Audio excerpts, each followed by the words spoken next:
Hey guys, it's May from Markets with May, and today we're going to be doing our $5 Christmas list. Now last year I did a series of Christmas lists that a lot of folks really liked, but I started at $50 for the lowest entry point, and I felt like that really excluded some folks who wanted to get more than just one share, but they needed the dollar value to be much lower. Well, it's hard to find, and I spent a lot of times on a number of different screens and then reviewing companies as fast as I could to try to find these 5 companies for you. But to me, these are $5 stocking stuffer ideas to potentially research and see if they meet your investment criteria. Now, these stocks definitely have reasons why they have such a low nominal dollar value, and in fairness, each of these stories is a little bit rough and will probably be quite volatile in the near term at a minimum. But they could also be incredibly good long-term holds, and I will tell you why and how I'm thinking of each one as we go through the list. Now, before we get into that list, a couple shout outs. You know I always got to give a little love to gurula.net. I do my daily show with them, and all of the subscribers get all kinds of special benefits, so check them out. Details are below in my show notes. Additionally, we always say past performance is not indicative of future returns, and we are not soliciting a sale in any way, shape, or form. This video is really intended to be a starting place for you to do your own research and due diligence. Now let's get into our $5 stocking stuffer list of ideas this holiday season. Now this video really is meant to just be an overview of the $5 stocking stuffers list. Each one of these videos we have a full and complete explanation of what we're seeing in the financials and what we think of each of the company's prospects. The first item on our holiday list also happens to be on Oprah's holiday list. It's Solo Brands, ticker DTC. Solo Brands is what's often called a roll-up of various brands together. The first brand they own is Solo Brands, which if you like outdoor living, campfires, making pizza out of an outdoor pizza oven, tailgating, all of that stuff, then you may have heard of Solo Brands. They are newer, founded in 2018. They have been collaborating with a lot of the private equity companies to continue to roll up outdoor-oriented, small niche brands that people love. Chubbies is their swimwear line. I think it's primarily oriented towards men's swimwear, and Isle is more of stand-up paddleboarding. But the one that I think is also very interesting, besides their really specialty high-end stoves, campfire grills, etc., Oro Kayaks is, interestingly enough, a firm that makes kayaks that you can fold. In general, this company makes products that people really love and are so specialty. And I really think you should check them out and see if you like their products, either to buy the stock or to see if there's something interesting on the Christmas list. Now, this company is not profitable at this time, and most of that is because they are absorbing the acquisitions and normalizing the costs to being one big company that's able to get better economy of scale. Additionally, you should anticipate that this company will continue to look for different other smaller businesses to buy, and that's because they're really looking for companies that fulfill the types of products that their customers love, which is a higher end outdoor customer. Now, this company isn't without risk. If we go into a recession and the consumers stop spending, well, they are a consumer discretionary company. But there's a few things that might be beneficial to this company to help it through such periods. The first is their customer base. Their customer base is affluent luxury outdoor enthusiasts. And quite frankly, if they are able to survive any kind of market weakness, then they're probably in a pretty good shape. Additionally, market weakness for folks that have roll-up strategies can be very beneficial, provided you have access to capital. And 3 of their board members are their private equity partners, so my suspicion is they fully understand what the long-term 5-year strategy is, and in market weakness, they will magically find ways to buy up other luxury brands into this conglomerate, lower costs, and execute like rock stars. Trading between $4 and $4.50 as of current, it makes it about the same price as a Happy Meal, but one gives you a lot of extra calories and goes to zero as soon as you're done eating it. And this one, you got a shot that it could do a whole lot more for your economics. Now, staying within consumer discretionary, the second item on my $5 holiday list is Curate, ticker QRTEA. Now, this stock does in fact have a slightly more expensive other share class, QRTEB. Now, Curate is a bunch of brands that work together, and you probably know quite a few of them because they're fairly well known. Garnet Hill, Grandin Road probably are the least well known. If you are a specialty home person who loves home goods, you probably do know Frontgate and Ballard Designs. And then the ones that everybody tends to know are Zulily, especially if you're a new mom, QVC, and Home Shopping Network. Curate is a part of Liberty Media Group's spin-out, and that's a company that's really been spinning out for a very long time. They used to own Expedia, things like that. Nonetheless, Curate Group has gone through a few different cycles, and the newest CEO was really put in place only recently. The reason I like this company for the Christmas list is because it has gotten clobbered so aggressively given what happened last year.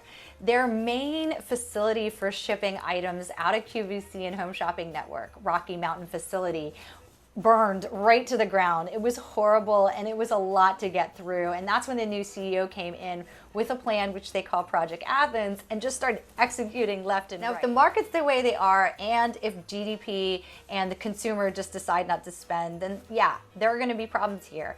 But I'm really very constructive with the new person that's brought in to improve Zulily. I think that the CEO is going to get QVC and a Home Shopping Network off into the races now that that facility has been sorted out. And you know, at $2 to $2.50, you can buy an extra large Snickers, or you could buy this. Now, I have a full video on the financials on this one, and I think that now that the Rocky Mountain facility has turned, and you still have, especially with these micro cap small names, people not going through the financials, this is probably one to own. Now, a quick word on the share classes, because I don't mention this in the other video. QRTEA I'm focused on because this is a $5 Christmas list. QRTEB, the B shares, do actually give you more voting rights. And so if you're looking between the two of them, that's the difference. And if you can absorb the volatility of the significantly lower liquidity in the B shares, go ahead and get the B shares, or get like a little bit of both, round it up to $10, you know. But you do get more voting rights off the B shares per dollar you spend than on the A shares right this minute. Now, the third name on my Christmas list is extremely controversial, but you know what? We got to keep this list a little bit fun. It's actually AMC Preferred Equity Shares. Okay, AMC has two share classes. I'm interested in the one that got spun out, the APE shares. And the reason I'm interested is right now they trade at a massive discount to the AMC shares. There's reasons for that, and I go through that in a video that I posted just last week, and you can take a look at it. Now, the reason AMC is controversial is because last year it became a meme stock with people doing crazy stuff in the trading of it. And at last year's valuations, I always found it hard to get excited about coming in and taking part in the hype. But this year, I feel a little differently. Any story related to AMC should be based off of this amazing CEO that has been there since 2016 and really was one of the only CEOs within the meme crazy category that truly did what he was supposed to do, which was do a secondary, go ahead and pay down some of the debt given the equity valuation, and just change the cap structure. That's a lot of mumbo jumbo. But what it ended up doing was making the company significantly healthier. My positivity is based on two things: the CEO and the fact that the APE shares on a conversion basis are so much cheaper than AMC. And in the AMC video, I go through the story of how he turned around Vail Resorts in the early 2000s and made that a new business model for all ski resorts everywhere globally. He is actually that good. But with AMC and APE, there's a lot of controversy, and quite frankly, I think the company needs to put out a lot more detail explaining in layman's terms the difference between the two share classes.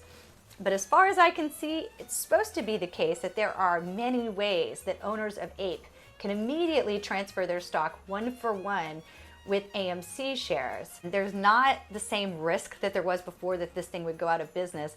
Plus, there's a number of tailwinds that massively help them out, not the least of which is that all their competitors went bankrupt. I mean, It's trading now between 80 cents and $1 because there's this really weird set of traders that think that that's a way to push it off the New York Stock Exchange. It's a little bit stupid because there's actually many things he could do to keep it on.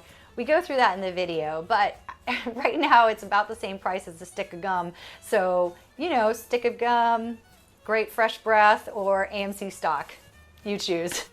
Now, moving out of consumer discretionary, the fourth stock under $5 that is on our list is Sensionics, ticker SENS.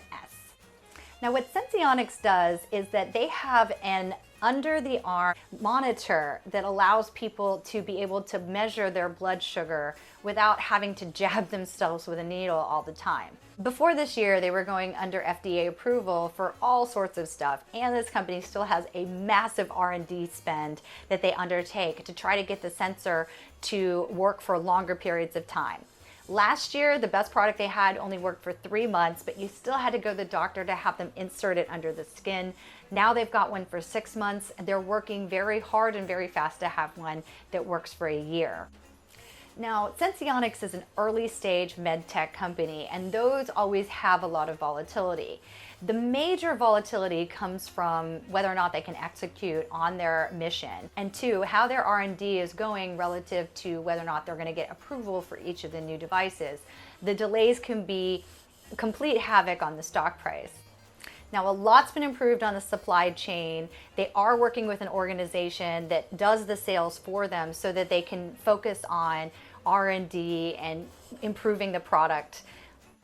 Additionally, on the bull side of things, continuing to get more approvals from insurers, and also the diabetes market is one of the few areas that has actually done really well through 2022 across all the providers of diabetes related instruments or medicine. Sensionics does have a few near-term catalysts. They are going to the FDA to see if they can get approval for children. That's a big deal because with children, most of the other devices are external so that they can pull out really fast the device and really be very painful to a small child. This would go under the skin, so it wouldn't necessarily have the same problems. They also have a 1-year sensor that they're working through and trying to get through the FDA. Now we've got loads of videos discussing Sensionics, how it's done on the quarter, and more. And you should definitely take a look at that as you start your exploration with this stock. But it does trade between $1 and $1.25, with sometimes it moving aggressively up to $3. It's a very wild company. If you're a day trader, this is a fun one. But if you're a buy and hold person, probably closer to $1 is where you want to get it in the immediate term, and then throughout the year it will just depend on how the company progresses.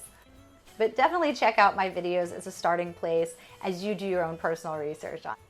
Now, the final name on my $5 Christmas list is Credit Suisse, and this one I am just going to go ahead and admit it could go to 0 or it could be a double, and it's 100% going to be a function of whether Ulrich Koenig can actually turn this company around.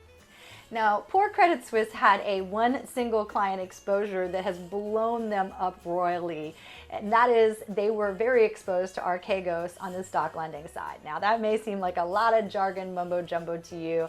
I've got more than one video that describes it, so don't worry. But essentially, what Ulrich has to do is that he has to take the investment bank and spin it out of the rest of the company so that he can save the rest of the company. And what he's really got to do is separate the investment bank from the commercial bank and the asset management business. I'm going to say it like that. The private bank and asset management business are really about managing other people's money. The investment bank is really about taking risk and more proprietary positions, as they like to call it, that are a little bit more specialized. And the commercial bank is just the same thing that you would expect if you were to go to any bank in your hometown. Now, the problem is when an investment bank goes sour, it can go sour to an amount of money that is so painful to the rest of the organization that it just stops it in its tracks. Spinning out an investment bank from the totality of the company It's actually not that straightforward, and he's been kind of moving through it like a champ, for lack of a better way to say it. I think he's actually really, really close, and we will find out fairly shortly. The company is currently doing a secondary offering, so I expect the stock to swing around quite a bit. The fact is, at about $3 and change, it trades at about the same market capitalization as Robinhood. But this is a bank that's been around for a century, maybe slightly more. Now, as such, and we start to see progress and stabilization in the other businesses, it actually is a better than 50% chance that this thing could actually be worth a whole lot more than the $3 it's currently trading at. But remember, a secondary offering does create dilution in the stock, so this thing will trade up and down a bit from these levels before we start taking off. You gotta find your spot. At $3.30 though, again, this is less than a happy meal and might make you a lot happier if things work out for Ulrich. Well, that's all I have for this Christmas list this holiday season. If you end up buying any of these, let me know in the comments. If you already own some of these, or if you hate these ideas, stick it in the comments below. Definitely help people out as they start to do their research. Again, this list is meant as a starting place. I'm not telling you to buy these things. If you do though, you're probably out less than 20 bucks as far as that goes if you just buy one share of each to follow along. Finally, if you would like, share, comment, or subscribe to my channel, I would be thrilled. It always helps me know what types of videos to make. Happy holidays!